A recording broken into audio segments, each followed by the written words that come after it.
1974 ମସିହା ମେ 8 ତାରିଖ ଦିନ ଭାରତ ତା'ର ପ୍ରଥମ ପରମାଣୁ ପରୀକ୍ଷା ରାଜସ୍ଥାନର ପୋଖରଣ ମରୁଭୂମିରେ କରିଥିଲା, ଯାହାର କୋଡ୍ ନେମ୍ ଥିଲା ସ୍ମାଇଲିଂ ବୁଦ୍ଧ। କିନ୍ତୁ ଏହି ହସୁଥିବା ବୁଦ୍ଧ ଭିତରେ ଛୁପି ରହିଥିଲା ଆଣବିକ ଶକ୍ତିର ତୀବ୍ର ଧ୍ୱନି।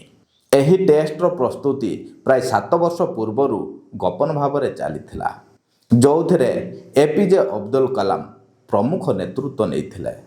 ଆମେରିକାର ଭାରତ ଉପରେ କଡ଼ା ନଜର ରହିଥିଲେ ସୁଦ୍ଧା ଏହି ଟେଷ୍ଟକୁ ସଫଳତାର ସହିତ ପୂରା କରି ଭାରତ ହୋଇପାରିଥିଲା ସାରା ବିଶ୍ୱରେ ପଞ୍ଚମ ଆଣବିକ ଶକ୍ତିଶାଳୀ ଦେଶ।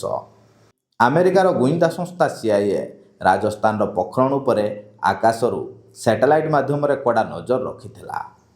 ତଥାପି ଭାରତର DRDO ଆଉ ବାର୍କର ଇଞ୍ଜିନିୟରମାନେ ପରମାଣୁ ପରୀକ୍ଷଣ ପାଇଁ ଆବଶ୍ୟକତା ପଡ଼ୁଥିବା ଜରୁରୀ ଇକ୍ୟୁପମେଣ୍ଟ ଗୁଡ଼ିକୁ ପବ୍ଲିକ୍ ୱାର୍କ ଲେଖାଥିବା ଟ୍ରକ୍ ଉପରେ ବୋର୍ଡ଼ ଲଗାଇ ରାତିରେ ସିଫ୍ଟ କରୁଥିଲେ।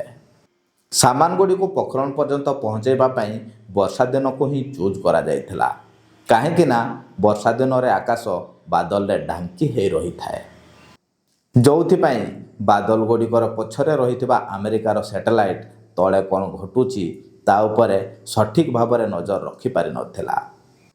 ଅତି ଚାଲାକିର ସହିତ ଭାରତୀୟ ବୈଜ୍ଞାନିକମାନେ ରାଜସ୍ଥାନର ପୋଖରଣରେ ନ୍ୟୁକ୍ଲିୟର ଏକ୍ସପ୍ଲୋଜନ୍ କରାଇଥିଲେ, ଯାହା ଭାରତ ସ୍ୱାଧୀନ, ସମର୍ଥ ଓ ଆତ୍ମନିର୍ଭରଶୀଳ ଥିବାର ବିଶ୍ୱକୁ ଏକ ସନ୍ଦେଶ ଥିଲା।